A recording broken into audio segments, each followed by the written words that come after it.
Hey everybody, welcome back to Brown Thumb Nursery. I'm Rob. I'm out here in the shade house, the propagation little frame I've got out here, and I'm doing some cuttings. I've been doing, oh man, I did a bunch of crepe myrtles. I did some hydrangeas, and I was getting ready to grab some Linwood Gold Forsythia to do, and I saw this fig, and I'm like, you know what? I have not done a fig video for a while.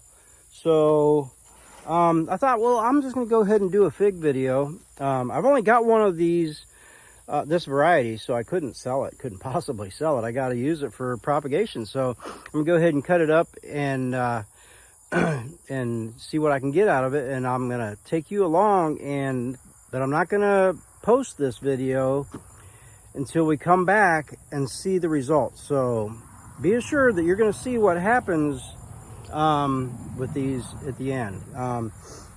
So I like to see kind of the success rate of some things. But anyhow, I'm going to try to let you know by the end of what you see in this video, which will be months from now, how this process worked. Now, the reason I guess I'm a little bit questionable is because I've been doing my cuttings differently now because we've moved. If you watched my channel before, you know that we have well, we moved and we have a different setup. Now I have this shade house here that I use, and I have like my cuttings all scattered out there under an irrigation misting system, and I'm still getting it dialed in. I'm just be plain honest with you. I'm still getting it dialed in. I'm trying to, you know, learn from what the plants are doing. Are the leaves drying up? Are they staying too soggy or all that, to get my timing and all that. So this is all a thing that you really are going to have to do, as well as if you're going to do this type of propagation. So anyhow, just thought that would be a good idea to show you on these figs, the beginning, which is today, of these, and yeah, just the process. So first, let me go ahead and bring you in here, and let's take a look at this fig. It's a Alma Fig, I believe. Yeah, Alma Fig, and it's, you know, it's doing pretty well. Kind of pull you down to where the pot level. Yeah, there's a pot level. So I've got a few decent branches here, and I'm going to destroy this plant. I mean, it'll come back, but it's not going to produce no figs this year, that's for sure. Which, you know, like, I don't need that. So anyhow, let's just take a look. I'm going to want to save down where I cut it off. I want to make sure I save a place for new branching to come off on these. Now it will come up from the roots and do that, but I don't want to make it have to do that if I don't have to. So I'm going to leave a node, and I have to put my glasses on actually to see over here. Yeah, so I see a node right down there, so I'm going to leave that, and then I'm going to cut that above there and take that. Now that'll be a few cuttings there. We'll set that aside, and let's see here. Got a node. I'm going to leave this here where you see that leaf. I'm going to leave that. The reason I did that is because I can see that there's another node below it, but it's shooting inward in towards the plant, and I don't want it to grow a branch inward. So I left that leaf there. Then that's going to grow a branch and place that leaf outward, make a nice plant. So there's more method to more of my madness than you might imagine. Let me get it around here. So I got this one here. It's kind of going sideways. I feel like I can just take that right there, like that. Another one. Oh, let me this in here. Let me just take that whole thing right there. So I told you I was gonna go crazy on it. Now this other one here, let me show you another little trick. This is just a separate little thing that you can do. And you see, I left this when it was laying down, kinda. And a lot of times you can root figs, or most anything actually, just by laying a branch down in the ground. Now that's got that leaf right there. I'm gonna leave that leaf attached and everything. But I'm going to go ahead and push that down, kind of flex that. I'm going to take one of these little landscape staples. This is only a 4-inch one here. They make 6-inch ones also. But I'm just going to take and, I'm going to try to let you see, when I push that down, I'm going to bring that plant down. See how that's right up against the soil there? So then basically just kind of cover that up a little bit. And that, I'm gonna uncover this a little bit, cover that there. So I probably should get you closer so you can kind of see what I'm doing.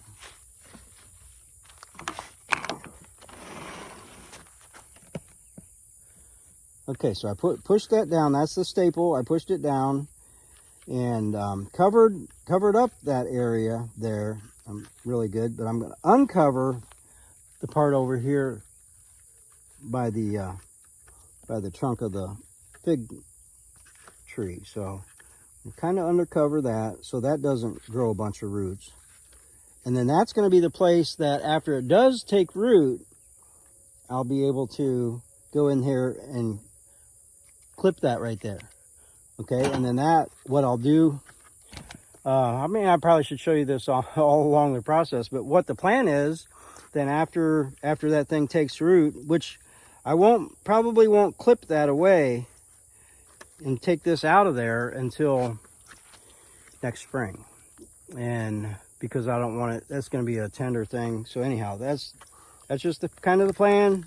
And that's something that you can do, whether you got one that's in like this is a 3-gallon pot, whether you got one in a 3-gallon pot or you got a gallon pot or something, whatever size you got, or if you got one growing in the ground, you got, and you say, oh man, that's got kind of a low growing branch there, and I'd like more of them trees. So be an easy way to not have to do cuttings and worry about the misting setup or having it in a propagation frame like I used to have at the other property, which was wonderful and I really miss.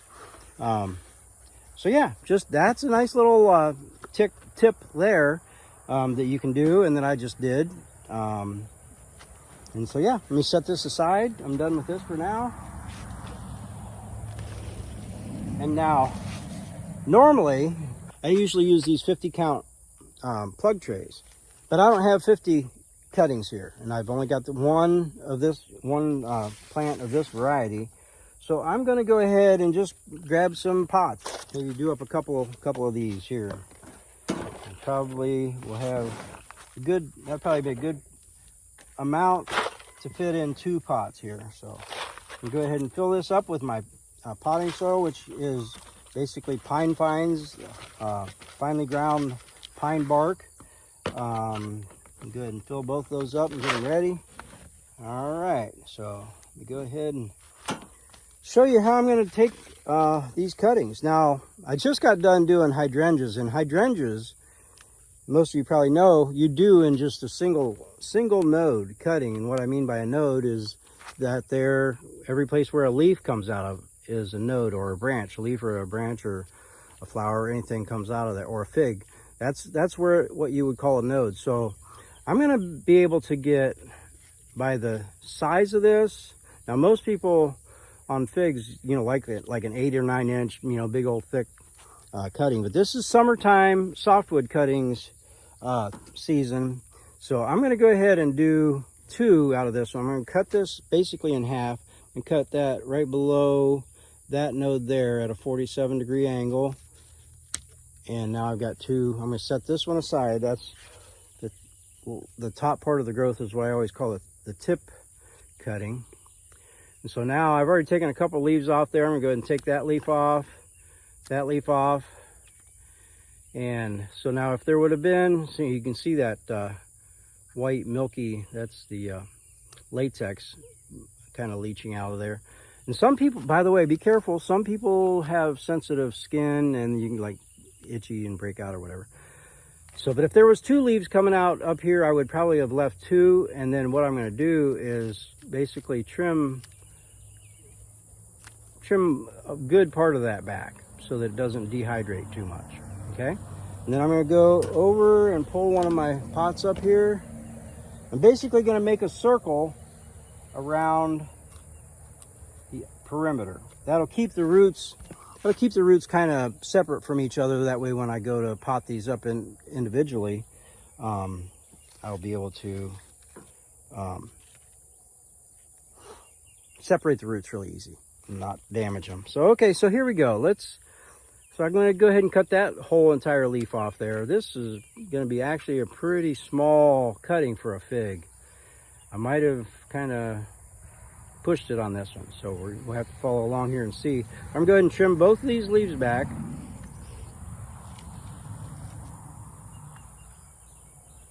And put that over there. You definitely want at least one node underneath the ground, or I say the ground, but the potting medium. So this one here, I'm just going to try to look at these all as I go, and I'm going to decide how many cuttings per branch, basically, I'm going to get. And I'm going to make that one into 2. So I'm going to go ahead and cut that there. And then, so I can take off, I can just pull all those leaves off there at the bottom. And that's, I think I'm going to go ahead and cut that whole leaf off because it's just so big, and the stem of it's so big. So anyhow, trim that leaf back a little bit so it doesn't dehydrate too much. Go ahead and stick it in there. That's 3. All right. And then here's the other half of that one. Go ahead and pull that leaf off. And that one, the leaves are both kind of even, so I'm going to leave both of those leaves and just trim them back. There makes another nice little cutting.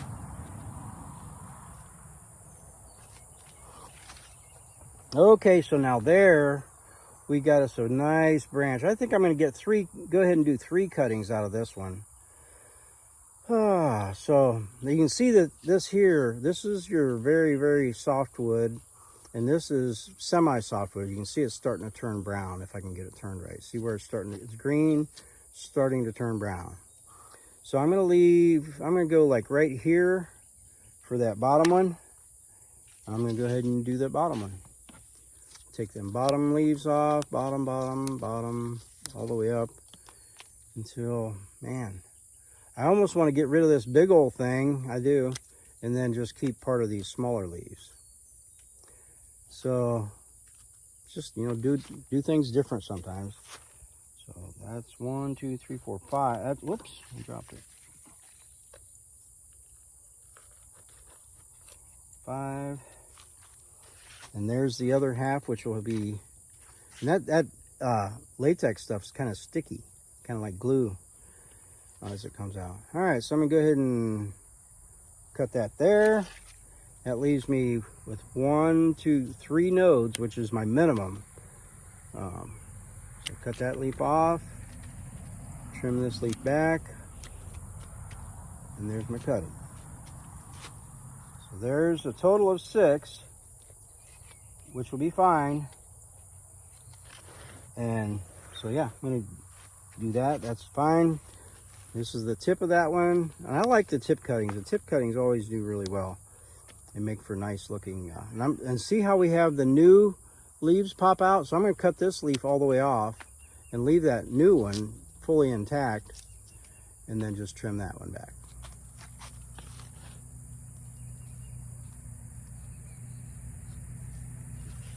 And this is my other branch. This is my last branch I've got. So I'm gonna try to get three cuttings out of this one. Well, man, I don't know. You know what? Let's just do 2. I'm just gonna do 2. So I'm gonna cut that underneath there. Take off all of my lower leaves. All of them, and then just leave part of this very top one.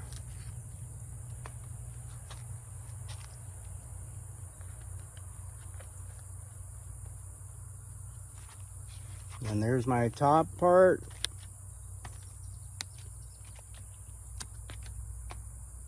All right, so there we go. Leave part of both those leaves. All right, so you know what? I think what I'm going to do is change this up. I got 4 or 3 in here. I'm going to take one of these from over here and transfer it. That way we got 4 in this one. Okay, and we got 1, 2, 3, 4 in this one, or 5 in this one. So I'm going to just kind of reposition them a little bit, spread them out. Yeah, 4 and 5. So we got 4 and 5, and so now let me go ahead and show you what else I do that you'll never see probably anybody else doing fig cuttings. And that is, I've been recently, well, all year, I've been putting slow release fertilizer in everything I do as cuttings. I've got thousands here, by the way. And so I'm just going to take a little bit of slow release fertilizer, and let me get you down here where you can see me. Put it in there just a little bit. I mean, not a lot. Just kind of get it, spread it out there. I mean, that's plenty. And get that in there. And that's it.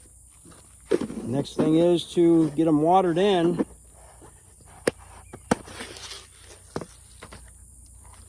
And water those in a little bit. Just kind of spray that, get that fertilizer activated, and get the soil to settle in around there. But I've got this misting system set in this shade area that's going to keep it in the shade and keep it watered every day, and just with a light mist. And right now, because we've had kind of a wave of rain, I've had to back off my watering, and so I've got it set for 3 minutes every hour. So yeah, I'm not sure, once this rain every day kind of settles out, I'll have to readjust that. When we was having it up around 100 degrees, 95, 100 degrees for every day and no rain for a month and a half, I had it set up to like 6 or 7 minutes, and I think that was okay at that point. So yeah, you just kind of got to watch your weather, watch all the things, watch your plants, see what you have left of your leaves there, what you have on those, what you have left of them. Are they wilting? Are they turning brown and dying? Just what, and the little stick part, is it turning black and rotting or whatever? All you want to know, so you're not overwatering or underwatering. So yeah, hang on. We'll be right back with an update.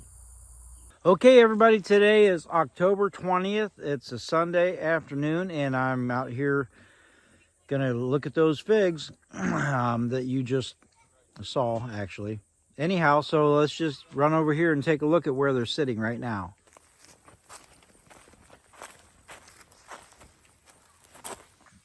Okay, so there is those two pots. You can see this one here, this pot here. Well, we had some roots on that one, but it didn't survive. But this pot here has got 3 of them. So let's take this over here and take a look what we got. So normally I would just let these go ahead and stay out here in the winter, but I'm like, guys, only 3 of them that made it. I'm like, I think I might go ahead and pot these up into like their own individual little pots and take them in for the winter and just kind of watch them throughout the winter. And that way I can kind of keep an eye on them. Maybe you can let you guys see how they go through the winter or whatever. So let's just kind of, what I'm going to do is just going to kind of dump this pot of them out and see, so we can see the roots in them, see what the roots look like. And this is the Alma. You probably already knew that because you watched the beginning of the video. This one, let's just pull this one out here. Man, I felt some tension. Felt like it had some roots at one time. So there we go. You see all them roots wrapped around there? I'm gonna try to do it without spilling everything. You see them roots kind of wrapped around there? So I'm just gonna kind of shake that apart so I can separate these. Separate those roots from each other. There.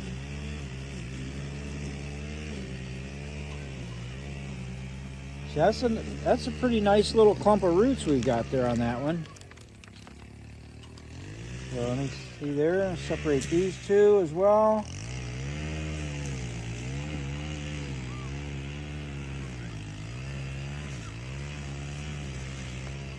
Now that one there is probably the weakest of all of them, but that's still a pretty good amount of roots. And then here, kind of knock some of the soil off there.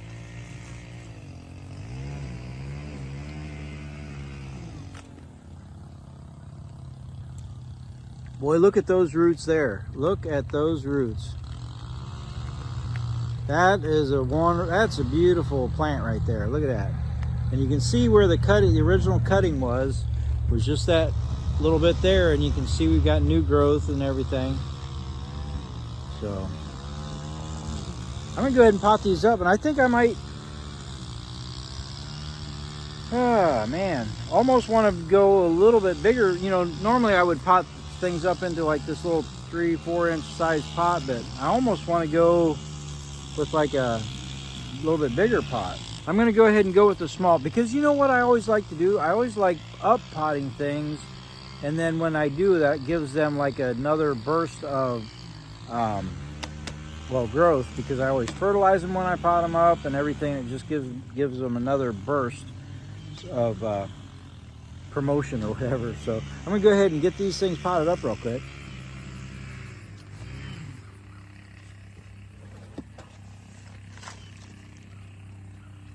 Well, that is just so beautiful. In fact, I've got too much soil in there. I have to basically just put that in there and put soil in around it.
Okay, so I got 3 nice little plants potted up here, and you know, it's kind of, I just went back a little bit ago, a couple days ago, and looked at that previous video, which I did in the middle of July, I think it was. So I potted up, or I did cuttings of, I think it was 9. I think I had 4 in one pot and 5 in the other, and I only ended up with 3. So that's not very good averages, but so yeah, I'm always working on trying to, and I've told you guys in other videos, I'm still working on getting my whole system down here. This is a new property we've got, where I've got this shade house that I've actually got 2 of them now, and it's all got the mist system that mists everything every hour, and I haven't got that quite tweaked in there yet. So I'm still working on that. And what I need to do, I believe, is get another timer that will go not just every hour, but I can do it like several times an hour. I was watching the Savvy Dirt Farmer. I love watching his channel. You should check him out. But he's got one that he does his, I think at the time I was watching, I think he said he like does it for a few seconds, like every 10 minutes or something like that, and does it for like, I don't know, I can't remember how many seconds, but so, and I couldn't find one of those timers at the time, and the one I did would do every hour. When I got it, it turned out it would just do every hour. So it's, I think I'm gonna have to invest in a little bit better quality timer so that I can do it more often, because I got it going right now. Well, throughout the hot summer, I had it going for like 7 minutes every hour. Then when the kind of started getting a real rainy season and it wasn't so hot, I backed it up to 3 minutes, and now I've got it still right now. I've got it at 3 minutes. And then of course through the winter I'll have to, you know, disconnect that. And you know, I'm not even sure how that's going to work out. I need to do some research on how to keep those that are cuttings that are alive still from drying out. So I may have to just come out here and hose them every now and then, because you know they're not going to dehydrate from the hot sun like we got now. It's it's not that hot. It's middle of October and it's just beautiful out now. But we've got frost for the last 4 nights, so it's our season, our growing season is basically done. You look around all of my plants, just about everything. Well, inside these shade houses didn't really get frosted, but outside, in fact, let's just take a look.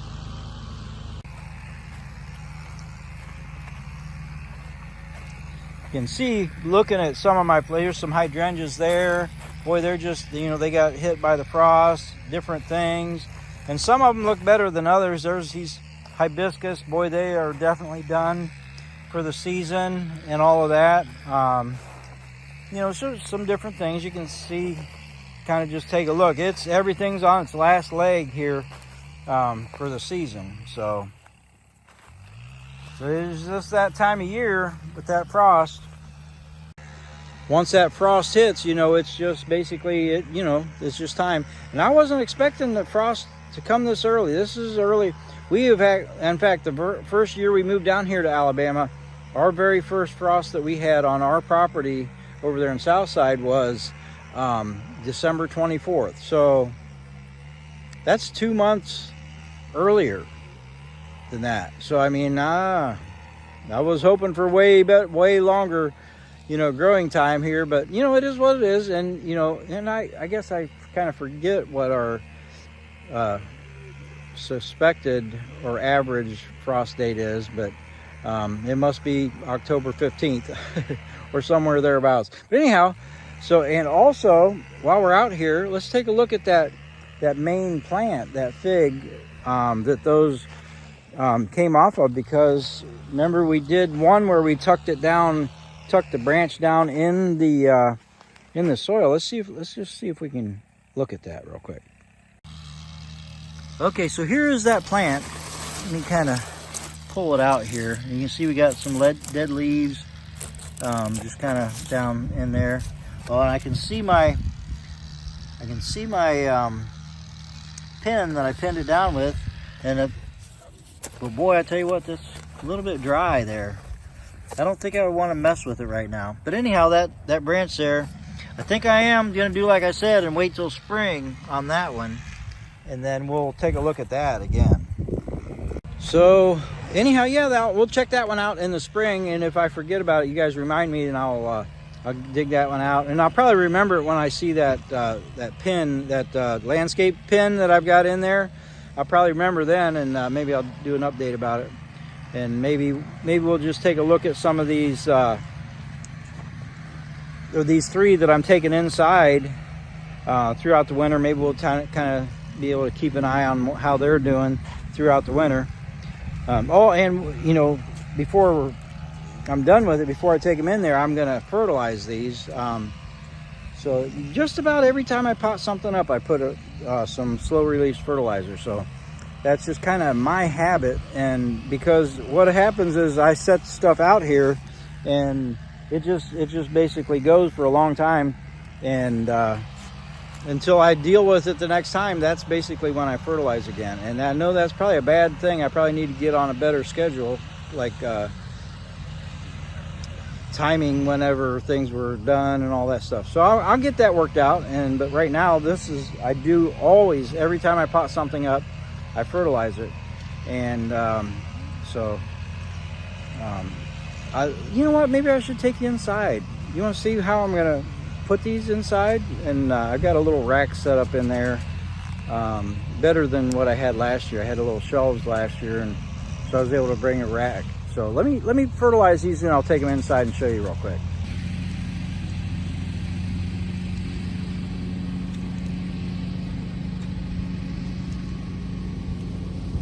Okay guys, I'm here in the house. I'm wanting to show you my little rack I've got. It's about 4 foot wide. It's got 1, 2, 3, 4, 5 shelves on it. I think it's like 4 foot by 18 inch or 16 inch. Looks like 18 inch wide. And it works out good because these 10, 20 trays, let me flip it around here. See these 10-20 trays that I've got. Oh no, hold on. Whoops.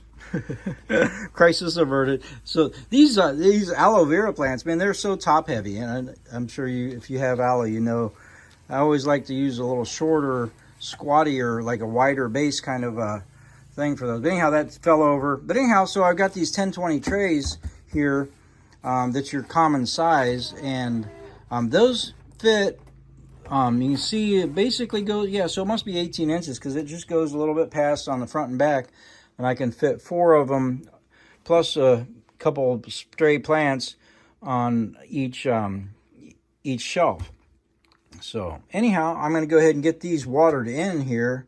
So I've got these trays down here to catch the over drippage or whatever of the water. And so yeah, that's basically my indoor system I'm going to try this year. It's better than way better than what I had last year. So I was kind of wondering why, you know, I'm always wondering why things are successful and why things are not. And I can have, like my elderberries, I did elderberries and had 100% success in that same exact environment. And I did those, I've got 100% success rate in that environment with a few different things, like those Wandering Jews. I don't know if you saw those out there. Those did really good, 100% success rate on those. But these figs and some different things I've had issues with not 100% success, and so I just have to, and a part of it I'm wondering if it's the soil. I'm using them pine fines and it drains really well. Maybe it drains too well. Maybe I need to get some cocoa coir or whatever they call that, or some peat or different things to mix in with my thing. So yeah, I'm just you know, deciphering it and trying to see the situation. If you have any comments on what you think might work out good for this system this new system for me, where I'm doing it under mist instead of in my propagation frame, I'd be welcome to listen to those or hear or read those comments. So anyhow, so yeah, hopefully you'll follow along with me this winter, and we'll try to keep an update on a few things. And I'm going to be bringing more things. You see, I got a couple. There's a couple of what do we got? Meyer lemons, and we got other things we got to bring in. Got some more of these Meyer lemons out in the garage to protect them from the frost, and it hasn't frozen yet, to my knowledge. You can't trust the weather because it wasn't really supposed to frost here, so I'm going to have to get my own little weather system or whatever. What do they call that? Weather station or something? I don't know. I don't really know anything about that, so it might be my next research thing on how to keep track of the weather, because we weren't supposed to be getting frost, and we got frost 4 nights in a row. So anyhow, thank you guys for hanging out with us, and we will catch you on the south side. God bless.